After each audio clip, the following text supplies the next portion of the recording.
Halo teman-teman semuanya, selamat datang kembali di channel ini. Jumpa lagi dengan saya Vicky Himpong. Apa kabar kalian semuanya? Aku berharap teman-teman semuanya selalu dalam keadaan yang sehat. Saya membaca salah satu video yang FYP di TikTok saya.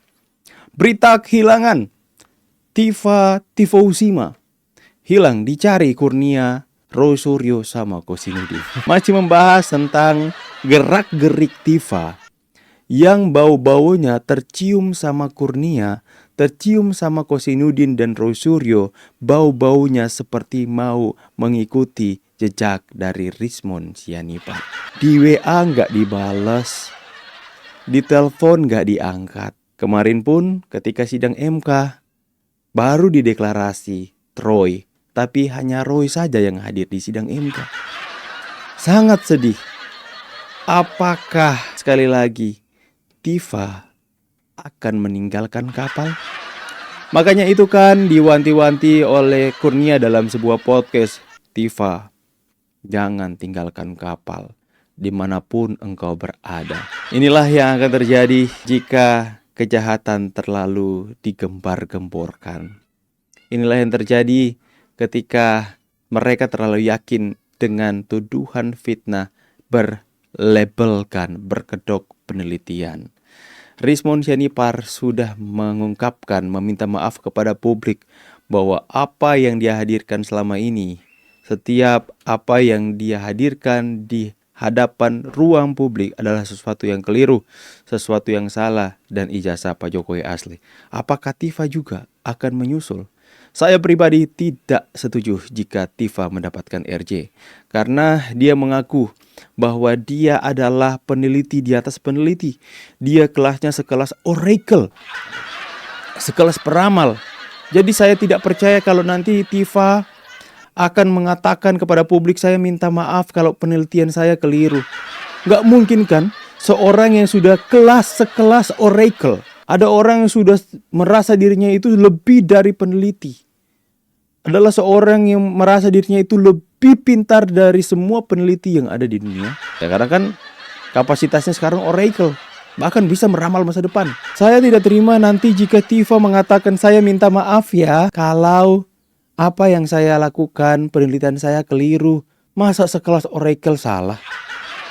Seharusnya ketika dia mengaku bahwa dirinya itu adalah peneliti sekelas oracle di sidang, itu sudah tidak boleh lagi melakukan kesalahan. Bang, namanya kan juga manusia, pasti sehebat apapun pasti akan melakukan kesalahan.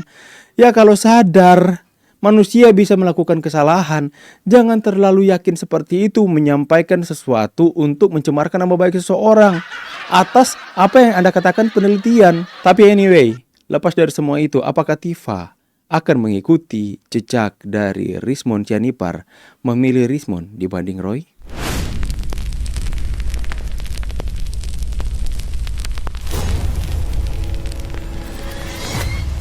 Sebelum kita masuk ke dalam pembahasan videonya, kembali lagi saya akan sampaikan tanggal 4 April kita akan merayakan hari ulang tahun YouTuber Nusantara yang pertama bersama Bapak Jokowi. Akan ada pidato yang membakar semangat YouTuber Nusantara di sana.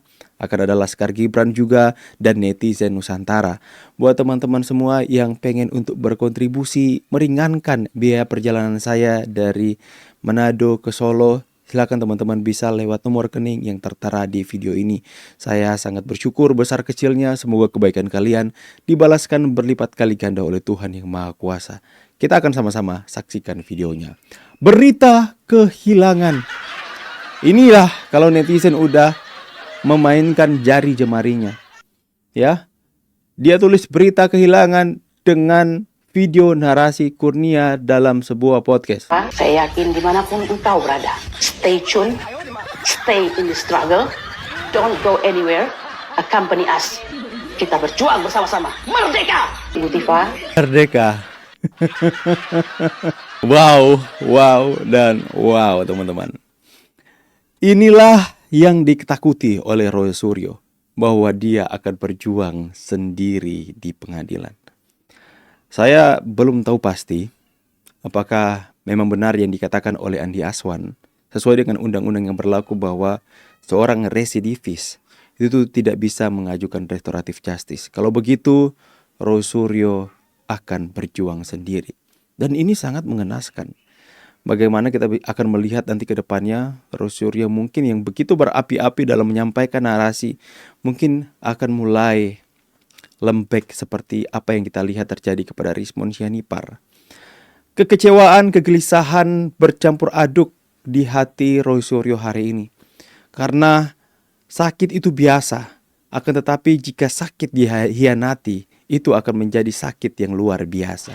Rizmon sudah pergi meninggalkan kapal.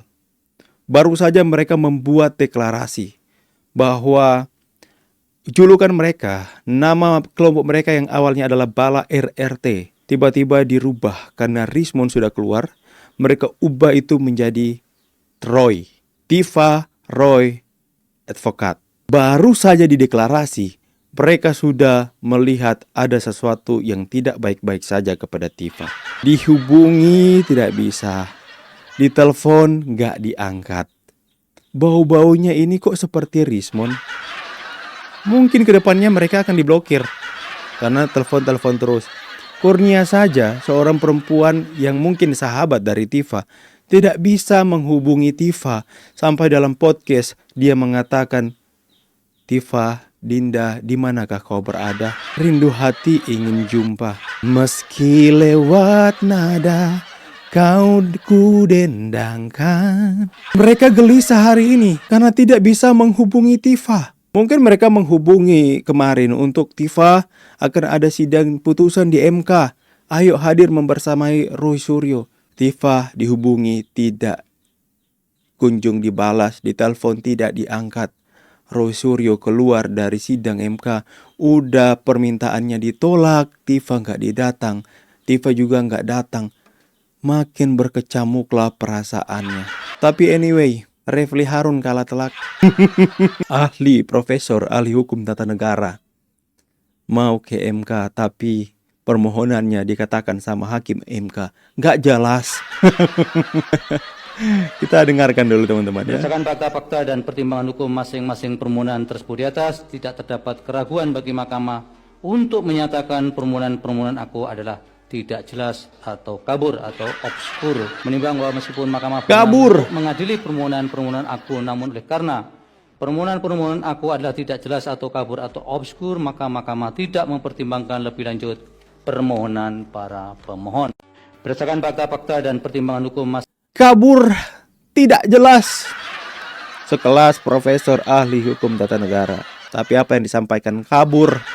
Makanya dengan ini bapak-bapak hakim mengatakan tidak dengan ragu untuk menyampaikan bahwa permohonan mereka tidak jelas.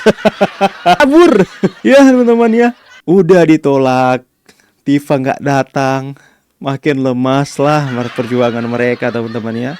Bahkan di Facebook Ahmad Kosinudin memberikan caption, ada satu lagi termul, ada satu lagi yang akan mengkhianati perjuangan. Wah, ini akan menjadi pemberitaan. Ini masih kisi-kisi teman-teman ya. Karena gerak-geriknya kemarin seperti Rizmon. Ya, waktu belum ada informasi dan kabar tentang bagaimana Rizmon akan mengajukan restoratif justice, netizen itu udah kalah-kalah detektif teman-teman ya. Belum ada informasi Rizmon akan mengajukan restoratif justice, mereka sudah membuat julukan Roti. Ditinggalkan Rizmon menghilang, tiba-tiba namanya mereka udah ubah aja menjadi Roti. Roy Tifa katanya. Dan benar saja, publik dihebohkan dengan Rizmon Sianipar meminta maaf kepada Pak Jokowi.